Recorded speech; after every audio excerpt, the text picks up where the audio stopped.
வணக்கம் மக்களே. இந்த வீடியோவில் நம்ம ஒரு சோகமான செய்தி தான் பார்க்க போகிறோம். பிரபல இயக்குனர் வி சேகர் திடீரென மரணம், திரையுலகினர் இரங்கல். என்ன தகவல், என்ன செய்தின்னு வாங்க இந்த வீடியோவில் விரிவாக பார்க்கலாம். அதுக்கு முன்னாடி முதன் முறையாக நம்ம சேனலை ஃபஸ்ட் டைம் பார்க்குறீங்கன்னா சப்ஸ்கிரைப் பண்ணாதவங்களா சப்ஸ்கிரைப் பண்ணிக்கோங்க. பெல் பட்டன் சிம்பல் அமைக்கி நம்ம சேனலோட நோட்டிஃபிகேஷனை எனபிள் பண்ணிக்கோங்க. நாங்கள் போடுற வீடியோ எல்லாமே உங்களுக்கு உடனுக்குடனே வந்து சேரும். வாங்க என்ன தகவல்னு இந்த வீடியோவில் பார்க்கலாம். குடும்ப படங்களின் கதாநாயகனாக என்று ரசிகர்கள் கொண்டாடப்பட்ட பிரபல இயக்குனர் வி சேகர் உடல்நலக்குறைவின் காரணமாக தனியார் மருத்துவமனையில் சிகிச்சை பெற்று வந்த நிலையில் வெள்ளிக்கிழமை காலையில் காலமாகியிருக்கிறாரு. அவருக்கு வயது பார்த்தீங்கன்னா 73.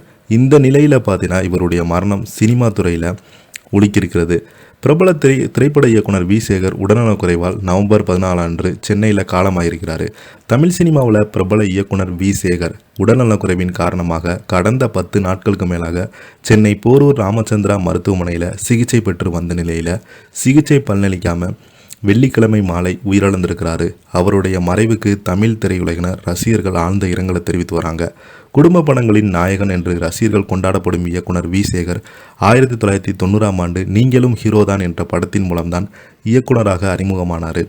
அதன் பிறகு அவர் இயக்கிய பொண்டாட்டி சொன்னா கேட்கணும், விரலுக்கேற்ற வீக்கம், வரவு எட்டனா செலவு பத்தனா உள்ளிட்ட குடும்ப படங்கள் மூலம் தமிழ் ரசிகர்கள் மத்தியில் வரவேற்பு பெற்றார்.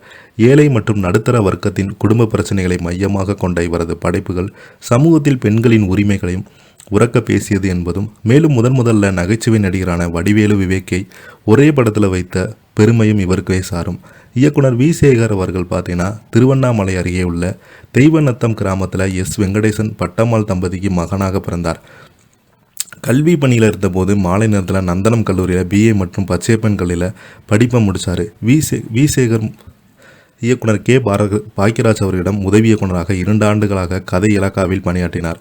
வி சேகர் இயக்கிய முதல் படமான நீங்களும் ஹீரோதான் வெற்றி பெறாதால் மீண்டும் சுகாதார பணிக்கு திரும்பினார். பின்பு நிழல்கள் ரவி, கவுண்டமணி, செந்தில் ஆகியோருடன் இணைந்து அவர் இயக்கிய நான் படிச்சா மாப்பிள்ள திரைப்படம் மிகப்பெரிய வெற்றி அமைந்தது.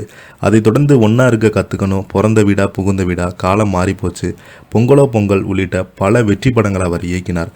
வி சேகருக்கு மலர்கொடி என்ற மகளும் காரல் மார்க்ஸ் என்ற மகனும் இருக்கிறாங்க. இந்த நிலையில் இவருடைய மரணம் தமிழ் சினிமாவில் மிகப்பெரிய ஒரு அதிர்ச்சியை ஏற்படுத்தியிருக்கிறது. நடிகர் வடிவேலு பார்த்தீங்கன்னா நேரில் போய் அஞ்சலி செலுத்திருக்கிறாங்க. இதை பற்றி நீங்கள் என்ன கீழே உள்ள கமெண்ட் பாக்ஸில் மறக்காமல் பதிவிடுங்க. இந்த வீடியோ உங்களுக்கு பிடிச்சிருந்தா லைக் பண்ணுங்கள், ஷேர் பண்ணுங்கள், கமெண்ட் பண்ணுங்கள். நன்றி, வணக்கம்.